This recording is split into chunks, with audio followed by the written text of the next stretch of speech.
Peter was coming up from Melbourne, bringing his kayak and his fly gear. I hadn't seen him for over 2 years, and the last time involved one of our less successful endeavours, the pursuit of the dreaded bass. In some respects to date, I've made 2 videos about fishing for bass, and to be honest, success didn't really make a genuine appearance in either video. Of course, one had us almost tragically following a list of the experts' certified tips and launching ourselves headlong into the wilderness. Masochists, fatalists, repeat offenders, doomed tragics all replay the same mistakes over and over, which we had decided to do yet again. The cliché states that it's all about the chase, and perhaps there is a little bit of greyhound in both of us. Bass are our mechanical bunny, which we don't seem to be able to catch. We needed a warm-up of some kind, a lead-in exercise to get us psychically and physically focused. So it was decided we would get a little fishing practice together at 2 different spots. First up, our wonderfully diverse little system, the Bermagui River, necklaced by a string of mangrove swamps which provide a staggeringly bio-rich food source. It is a sublimely rich little ecosystem bursting with all kinds of life, both in terms of flora and fauna.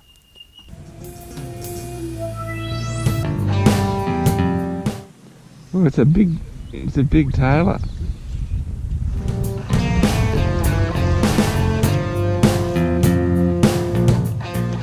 That is we're in the middle of nowhere at the back of almost fresh water.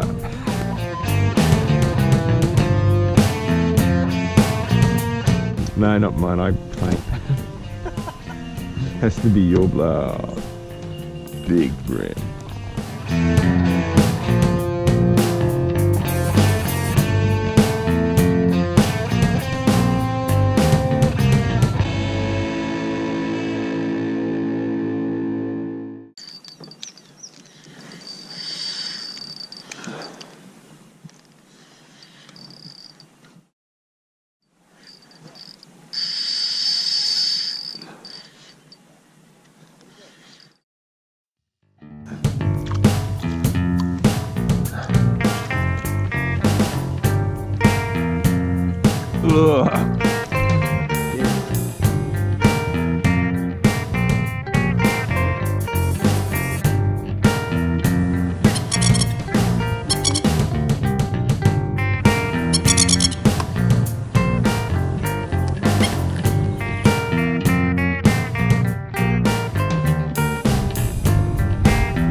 Peter, as you would have seen in the previous video, has a history of specialising in undersized net logistics. The trick is with landing, net deployment and manipulation. It's not to make it look easy. Otherwise every bludger will want to do it.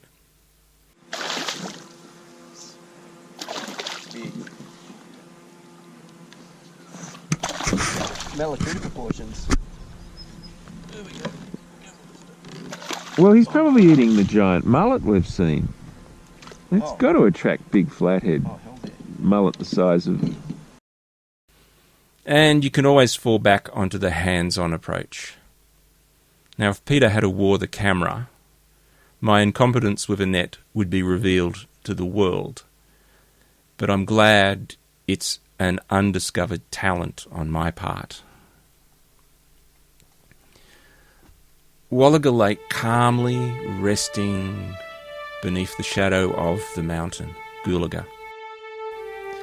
You'll hear people talking out of the side of their mouths and ranting about sanctuary zones, locking them out of fishing opportunities and depriving them of some God-given individualistic democratic right to access any part of their country. But if it were not for the sanctuary zones on Wallaga Lake, the lake would rapidly plunge toward a semi-barren state due to both harmful netting practices and profligate wreck fishing, stretching the system to breaking point. Sadly and lamely, the authorities have indicated that there is no reason to change anything, as this is the way it has always been, so why change it? The greatest things that could happen to this lake in order to maximise it as a whole community resource, so the greatest number of people benefit from it, would be firstly to make it a recreational fishing haven, and secondly replace a section of the road causeway with a bridge to ensure the optimal maximum tidal flow to keep the entire lake healthy and clean, and to ensure the lake entrance remains open for substantial periods. A digression. There is a fine line between a wild goose chase and the path of least resistance.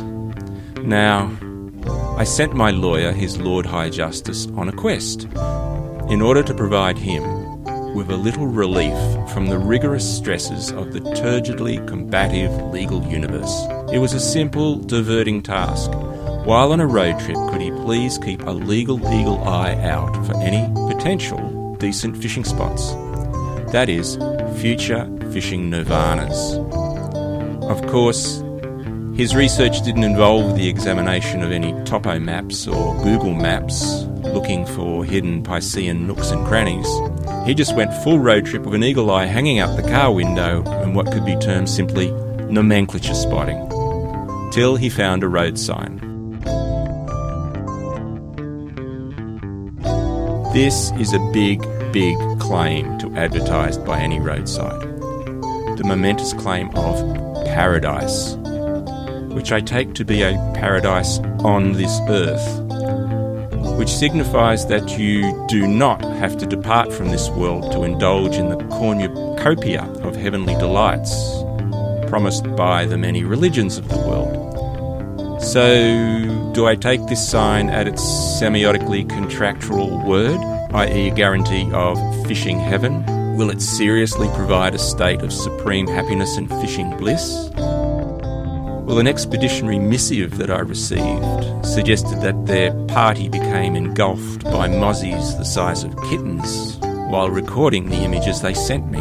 And the research His Lord High Justice sent through as to the veracity of this location's claim could be assessed as, to say the least, somewhat lacking, underwhelming, no, pitiable. Simply a picture of his interpretation of the mime walking against the wind. I will put establishing the veracity of this ambit claim on the future to-do list, and at some stage check it out. Honestly, I wonder whether his lawyerness should take a permanent booking into this holiday accommodation.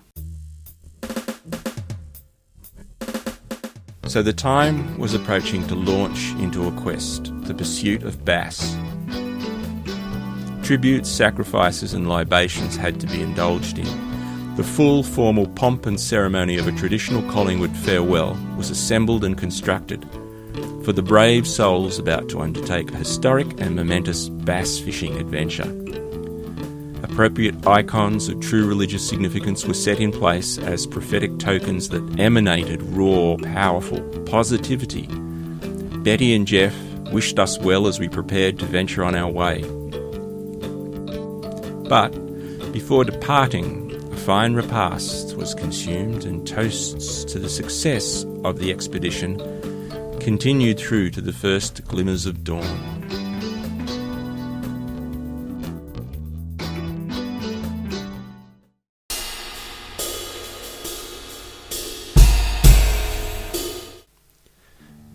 This is a very picturesque little dam that has been stocked with bass for I think 10 years or more.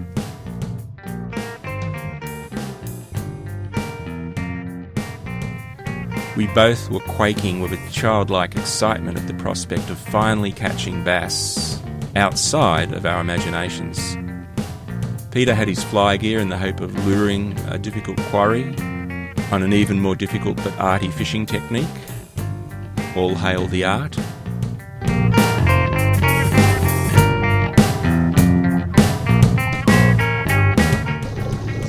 Peter was in the distance and he'd hooked a bass.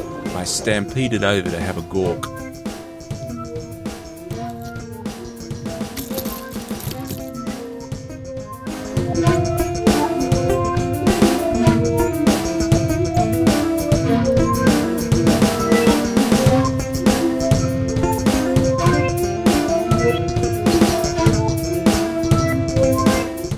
There were always eyes following us wherever we went.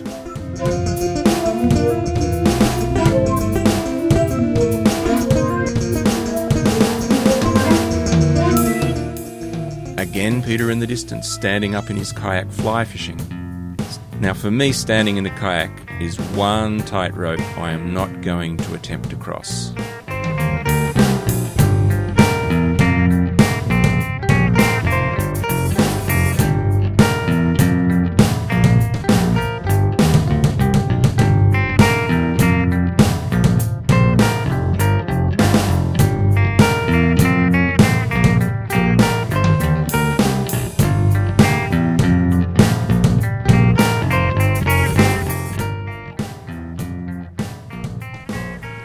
So PB, you'd have to send this to the lads in the fly chucking fraternity, the wand wavers. Yeah, the wand waving fluff chuckers.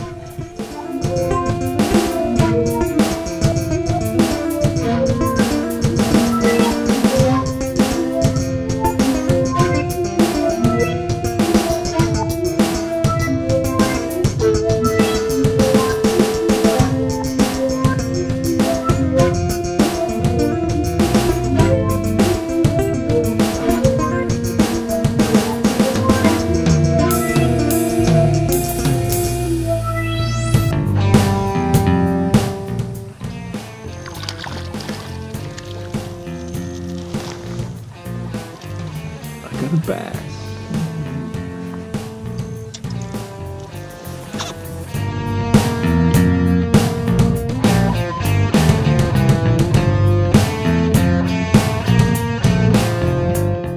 At one point I tried casting lures called mushis. Supposedly mushi is the Japanese word for a bug. And with these lures you would cast them into the dark recesses and just let them sit. They are meant to emulate the silhouette of a terrestrial bug that's fallen onto the surface of the water. I like the whole weirdness of the concept of mushi fishing. And it was funny, because little bass actually came up and harassed the mushi, but had the good sense not to bite it. My kayak propulsion unit, which was a pedal unit, had gone the full Burton the day before. So I was to jauntily cruise around with a little motor, far too small for my kayak, the Potemkin. Peter's, of course, a few years back I had christened the Bismarck.